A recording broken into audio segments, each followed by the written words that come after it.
ମେଘ ମଲ୍ହାରର ଚୁମ୍ବନ। ମନ ଧ୍ୟାନ ଦେଇ ବିଜୟ ତାର କାମ କରି ଚାଲିଛି। କଟର ମେସିନ୍ର ଆୱାଜ ଖେଳି ଯାଉଛି ଘର ସାରା। ଆଖପାଖରେ ଛିଟିକି ପଡ଼ିଛି ଛୋଟ ଛୋଟ ଅନେକ କାଠ ଗୁଣ୍ଡ ଆଉ ଛେଲି। 3 ଯୋଡ଼ା ଦୁଆର ବନ୍ଧ କାମ ସରିଲା, ଆଉ 7 ଯୋଡ଼ା ରହିଲା। ଜଲ୍ଦି କାମଟା ସାରିଦେଲେ ଭଲ ହେବ ନା କ'ଣ କହୁଛୁ ବଣ୍ଟି? ବଣ୍ଟି ବିଜୟର ସାହାଯ୍ୟକାରୀ। ବିଜୟ ପାଖରୁ ନୂଆ ନୂଆ କାମ ଶିଖୁଛି। ବୟସରେ ଛୋଟ ହେଲେ ବି କାମରେ ତାର ଭାରି ଆଗ୍ରହ। ହଁ ଭାଇ, କାମ ଶୀଘ୍ର ସାରିଦେବା। ଆଗକୁ ମୋ ବଡ଼ ଭଉଣୀର ବାହାଘର, ମୋତେ ବାପାଙ୍କୁ ସାହାଯ୍ୟ କରିବାକୁ ପଡ଼ିବ। ବିଜୟ ହସିଦେଇ ଉତ୍ତର ଦେଲା, ହଁ ହଁ, ତୁ ବ୍ୟସ୍ତ ହ ନାହିଁ। ପୁଣି ଉଭୟଙ୍କ କାମରେ ମନ ଦେଲେ। ବିଜୟ କାମରେ ଯେମିତି କୁଶଳୀ, ଜବାବରେ ବି ଠିକ୍ ପକ୍କା। ମହିପଡ଼ା ଗାଁ କ'ଣ? ଆଖପାଖ 10 ଖଣ୍ଡ ଗାଁର କାଠ କାମ ହେଲେ ଆଗ ବିଜୟକୁ ଖୋଜା ପଡ଼େ। ଏଥର କାମ ମିଳିଛି ମହିପଡ଼ା ଗାଁରୁ 15 କିମି ଦୂର ଶାଳପଡ଼ାରେ ଅର୍ଜୁନ ମୁଦୁଲିଙ୍କ ଘରେ। ଘରେ ମା, ବାପା, ସ୍ତ୍ରୀ ଆଉ 4 ବର୍ଷର ପୁଅ। ପଖାଳ ଖାଇଦେଇ ବଣ୍ଟିକୁ ସାଙ୍ଗରେ ଧରି ସେ ବାହାରି ଆସୁଛି। ଦିନ 8ଟାରୁ ଠିକ୍ 9ଟାରେ ତା କାମ ଆରମ୍ଭ। ଦିନ 5ଟାରେ ଛୁଟି। ରୋଷେଇ ସରିଲାଣି ବୋଉ, ସେମାନଙ୍କୁ ଖାଇବାକୁ ଡାକିଦେ। ଝିଅ ମାନିନୀ ରୋଷେଇ ଘରୁ ଆସି ଚୁନୁରିରେ ହାତ ପୋଛୁ ପୋଛୁ କହିଲା, ମା ମଞ୍ଜରୀ ଦେବୀ ଟିଭି ଦେଖିବାରେ ବ୍ୟସ୍ତ ଥିଲେ। ମାନିନୀ କଥା ତାଙ୍କୁ ଶୁଣାଗଲାନି ବୋଧେ। ବୋଉ ଉତ୍ତର ନ ଦେବା ଦେଖି ମାନିନୀ ପୁଣି କାନ୍ଥଘଟାକୁ ଚାହିଁଲା। ସମୟ ଆସି 1:15 ହେଲାଣି। କାଠ କାରିଗର 2 ଜଣ ସକାଳୁ କାମ କରି ଘରେ ଖାଇବେ ବୋଲି ବାପା କଥା ଛିଣ୍ଡେଇଛନ୍ତି। ସକାଳୁ ସେ ନିଜେ ଚୁଡ଼ା କଦଳୀ ଚକଟି ଖାଇଥିଲା ଯେ ତା ପେଟରେ ମୂଷା ଦୌଡ଼ିଲାଣି। ସେମାନେ ଏତେ ସକାଳୁ କାମ କରିଲେଣି ମାନେ ନିଶ୍ଚୟ ତାଙ୍କୁ ବି ଭୋକ ଲାଗୁଥିବ। ମାଆଙ୍କୁ ମାନିନୀ ତା କଥାର ପୁନରାବୃତ୍ତି କରିଲା। ମା ଉତ୍ତର ଦେଲା, ହଁ ହଁ, ଖାଇବେ ସେମାନେ। ବାପାଙ୍କୁ କହିଦେ ସେମାନଙ୍କୁ ଡାକିଦେବେ। ମାନିନୀ ଅର୍ଜୁନ ମୁଦୁଲିଙ୍କ 19 ବର୍ଷର ଝିଅ। କଲେଜରେ ଯୁକ୍ତ 3 ପ୍ରଥମ ବର୍ଷରେ ପଢ଼େ। ଦେଖିବାକୁ ଯେମିତି ସୁନ୍ଦର, ଗୁଣ ମଧ୍ୟ ସେମିତି। ସମସ୍ତଙ୍କ ମନ କଥା ଯେମିତି ବୁଝେ, ସେମିତି ପେଟ କଥା ମଧ୍ୟ ବୁଝିପାରେ। ପରୀକ୍ଷା ସରିଯାଇଛି। ଘରେ ସେ କାମରେ ମାଆଙ୍କୁ ସାହାଯ୍ୟ କରୁଛି। ଅର୍ଜୁନ ମୁଦୁଲି ବିଜୟ ଆଉ ବଣ୍ଟିକୁ ଡାକି ବାଡ଼ି ପଛ ଟାପରେ ହାତ ଧୋଇ ସେଠୁ 2 ଖଣ୍ଡ କଦଳୀପତ୍ର କାଟି ଆଣି ଅଗଣାରେ ବସିବାକୁ କହିଲେ। ବିଜୟ ଆଉ ବଣ୍ଟି ହାତ ମୁହଁ ଧୋଇ ପତ୍ର ପକେଇ ଅଗଣାରେ ବସିଲେ। ମାନିନୀ ମାଆଙ୍କ ଆଡ଼କୁ ଚାହିଁଲା। ମଞ୍ଜରୀ ସେମିତି ଟିଭିରେ ବ୍ୟସ୍ତ। ମାନିନୀ ବାପାଙ୍କ ଆଦେଶରେ ଲୁଣ, କଞ୍ଚାଲଙ୍କା, ଲେମ୍ବୁ ଆଣି ପତ୍ରରେ ଦେଲା। ତାପରେ ଗୋଟେ ଗୋଟେ କରି ସବୁ ରୋଷେଇ ଘରୁ ବେଲାରେ ଆଣି ଭାତ, ଡାଲି, ପୋଟଳ ଆଳୁ ତରକାରୀ, ଶାଗ ଭଜା ପରସି ଦେଲା।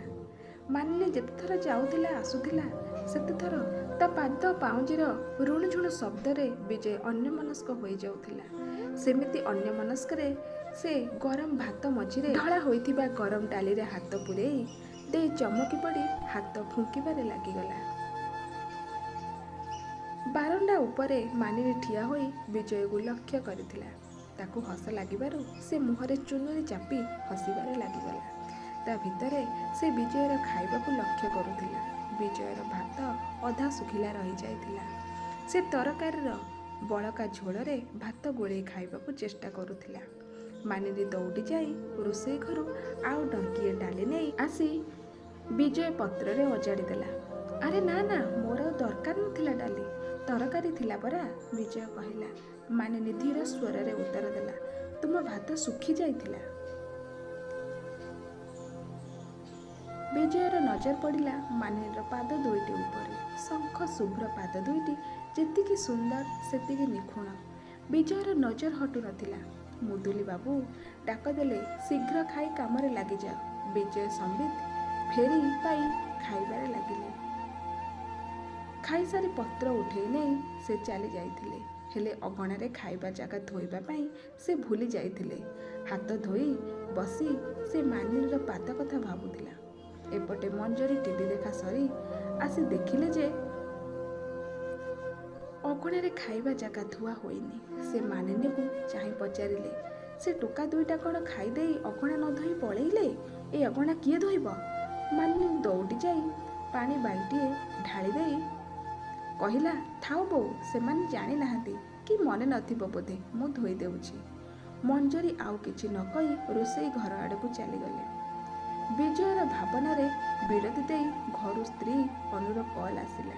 ବିଜୟକୁ ଭଲ ମନ୍ଦ ଟିକେ ପଚାରି ଦେଇ ସନ୍ଧ୍ୟାରେ ଆସିବା ବେଳେ 2-4ଟା ଜିନିଷ ଆଣିବାକୁ ବରାଦ ଦେଇ ସେ କଲ୍ କାଟିଦେଲେ।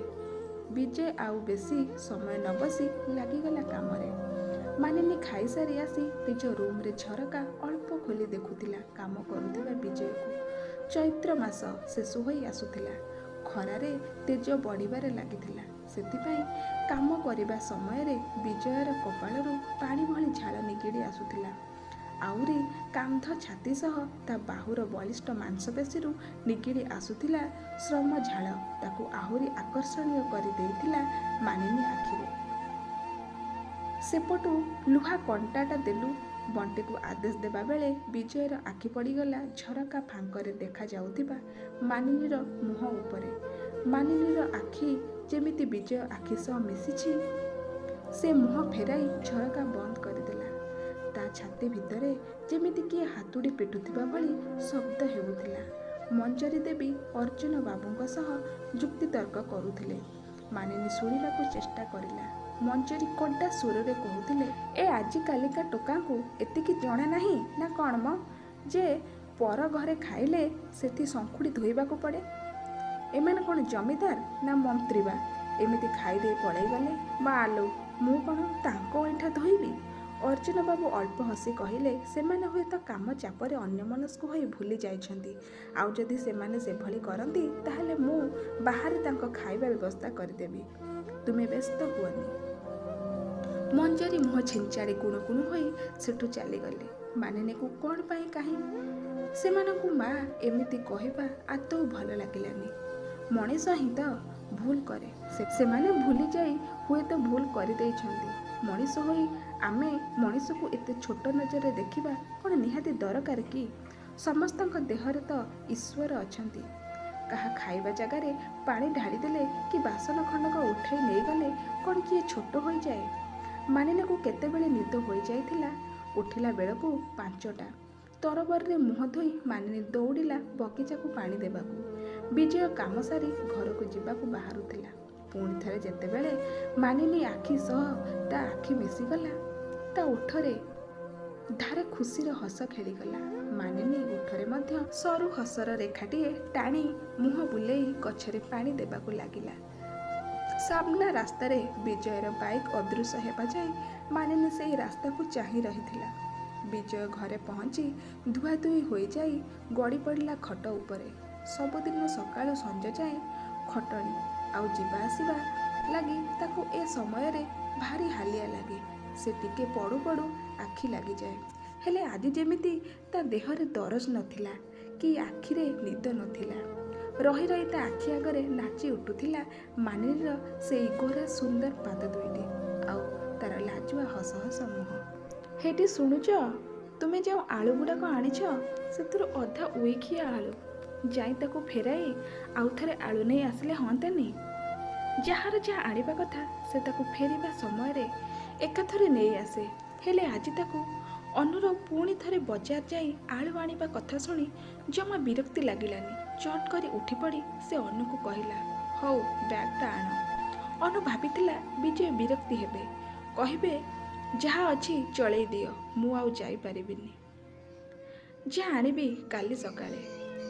ମଣିଷକୁ ଟିକେ ଶାନ୍ତିରେ ବସେଇ ଦେବନି କି ଶୁଆଇ ଦେବନି। ହେଲେ କିଛି ନ କହି ସେ ଏମିତି ଅଚାନକ ବଜାରକୁ ବାହାରିବାଟା ଅନୁକୁ ଆଶ୍ଚର୍ଯ୍ୟ କରିଦେଲା। ତେବେ ରୋଷେଇ ଡେରି ହେବ ଆଉ ବିଜୟ ଖଟି ଖଟି ଆସିଛି। ସେ ଜଲ୍ଦି ଖାଇ ଶୋଇଲେ ପରଦିନ କାମକୁ ବାହାରିବ। ସେଥିପାଇଁ ସେ ଆଉ କିଛି ନ କହି ବ୍ୟାଗ୍ ଆଣି ବିଜୟ ହାତକୁ ବଢ଼ାଇ ଦେଲା। ମାନିନୀ ଆଖିରେ ନିଦ ନାହିଁ। ତାର କ'ଣ ହେଇଛି ସେ ନିଜେ ବି ଜାଣିପାରୁନି।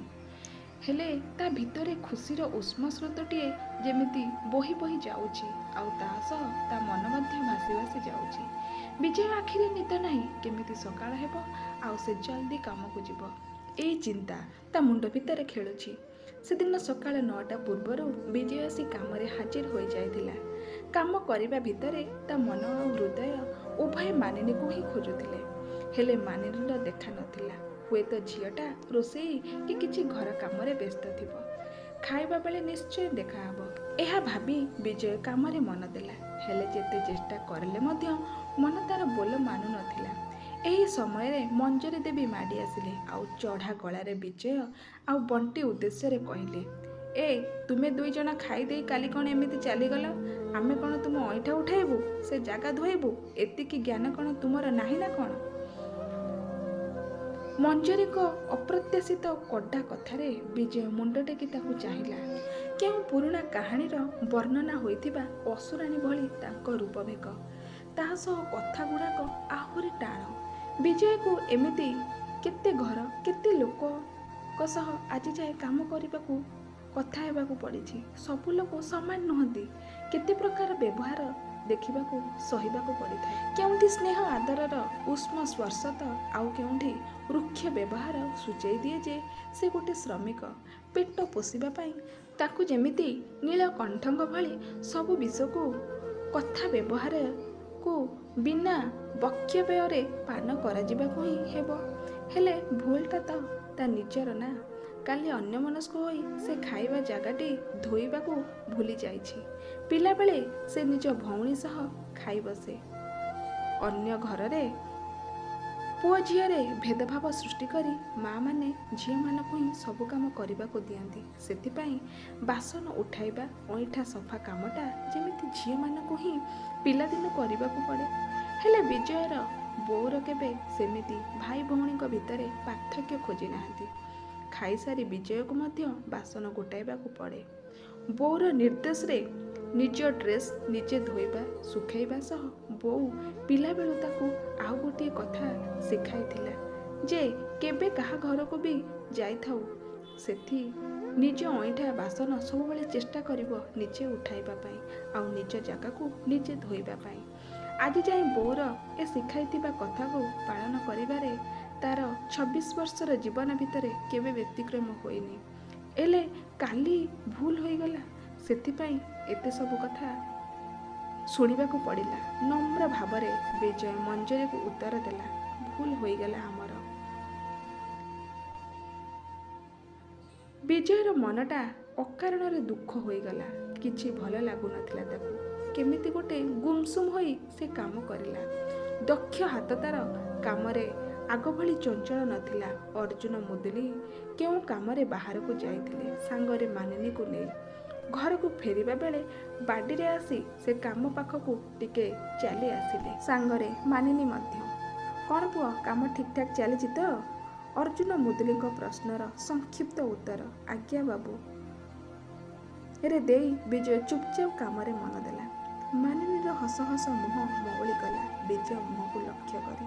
ବିଜୟ ମୁହଁରେ ହସ ନାହିଁ, ଜ୍ୱଳତା ନାହିଁ। ସେ କେମିତି ଗୋଟେ ଉଦାସ ଉଦାସ ଲାଗୁଛି।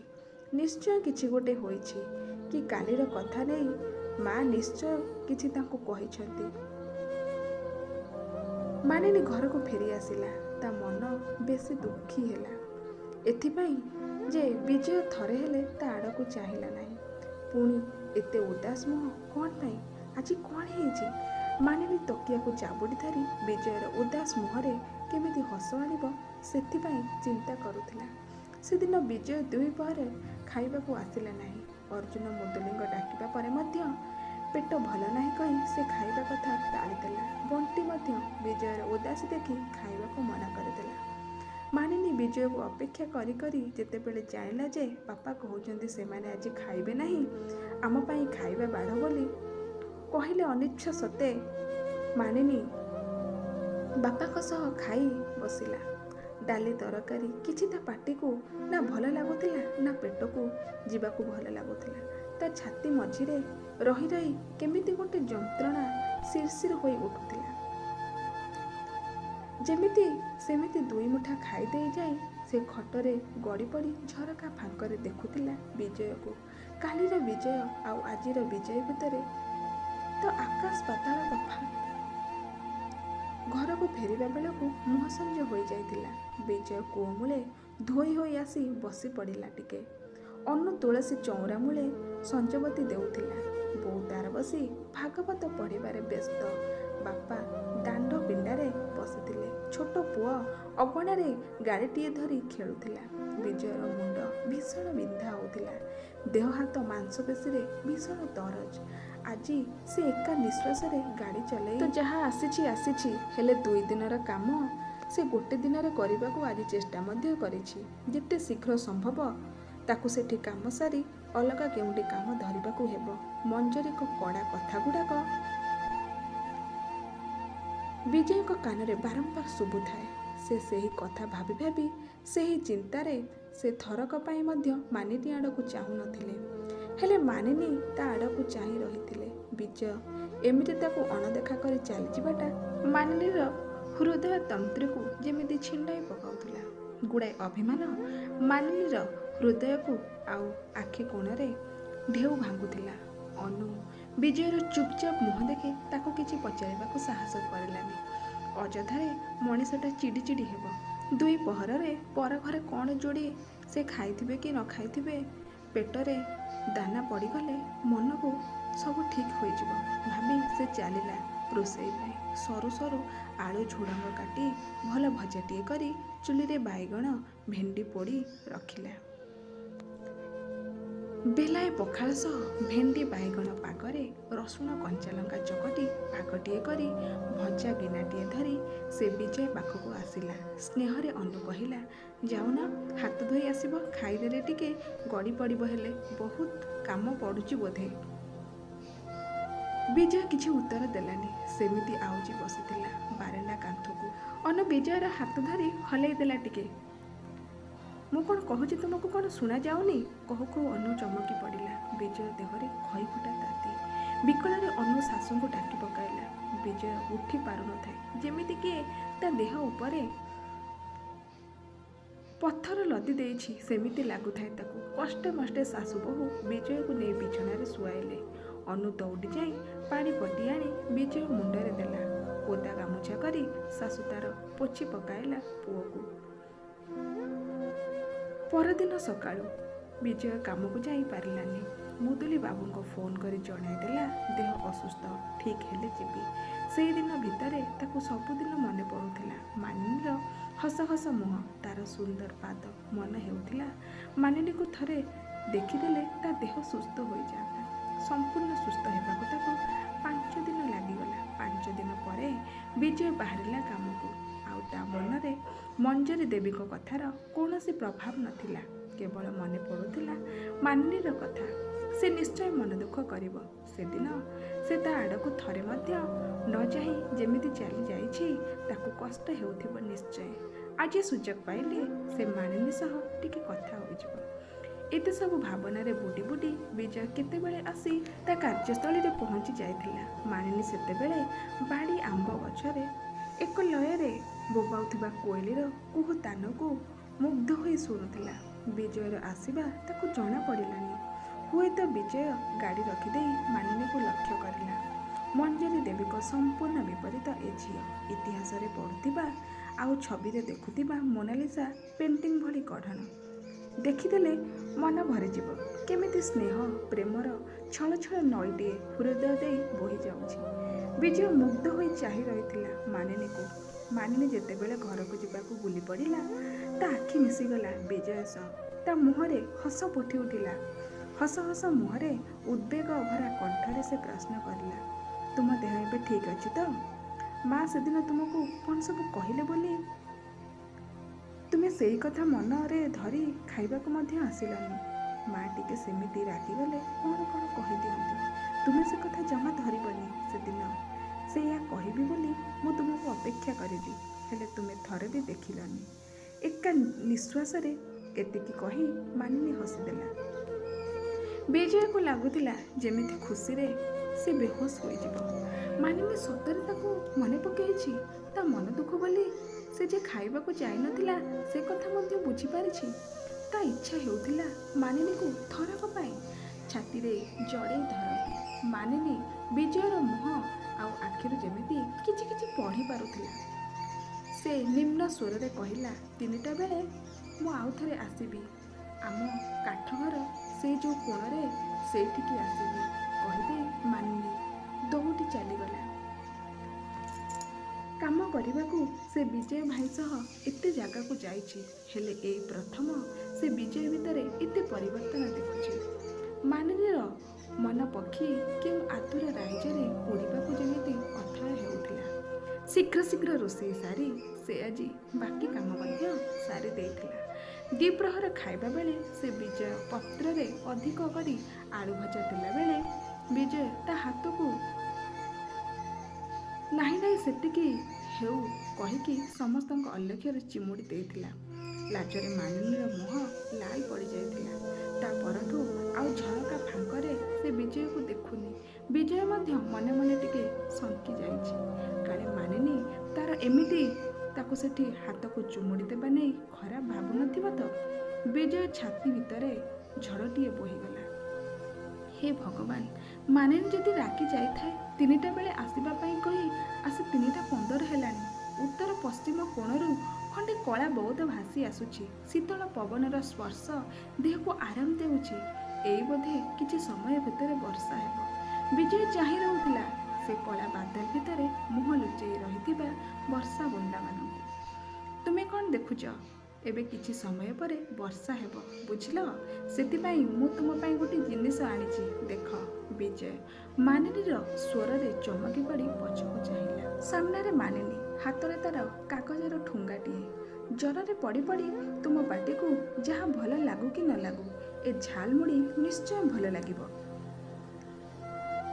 ଯୋଡ଼େ ଖାଇକି କୁହ ମୋତେ କେମିତି ଲାଗୁଛି। କହିଦେଇ ମାନିନୀ ହସିଦେଲା। ମାନିନୀ ଓଠର ହସ ସଂକ୍ରମିତ ହୋଇ ଆସିଲା ବିଜୟ ଓଠକୁ। ହଉ ମୁଁ କହୁଛି ରୁହ, କହି ବିଜୟ ମାନିନୀ ହାତରୁ ମୁଠାଏ ଝାଲମୁଢ଼ି ନେଇ ପାଟିରେ ପକାଇଲା।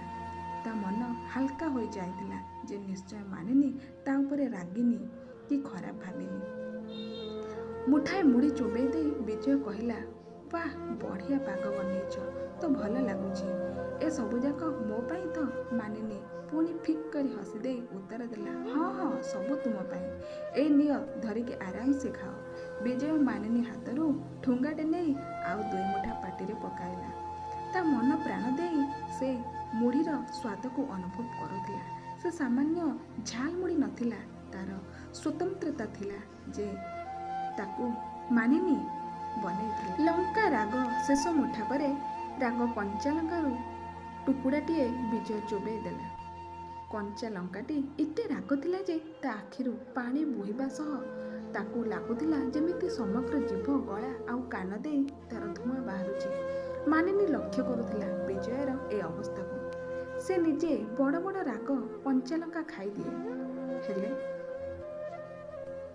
ବିଜୟର ବୋଧେ ଲଙ୍କା ଖାଇବା ଅଭ୍ୟାସ ନାହିଁ। ରୁହ ରୁହ, ମୁଁ ପାଣି ନେଇ ଆସୁଛି, କହି ମାନିନୀ ଯିବାକୁ ବୁଲି ପଡ଼ିଲା। ଅନେକ ବେଳରୁ ଲୁଚକାଳି ଖେଳୁଥିବା ମେଘ ଖଣ୍ଡଟା ଯେମିତି ଚାହୁଁନଥିଲା ଯେ ମାନିନୀ ପାଣି ପାଇଁ ଯାଉ। ବଡ଼ ବଡ଼ ବରକୋଳିଆ ଟୋପା ମାନ ଆକାଶରୁ ଖସିବାରେ ଲାଗିଗଲା। ମାନିନୀ କାଠଟି ଭଳି ଛିଡ଼ା ହୋଇ ରହିଲା।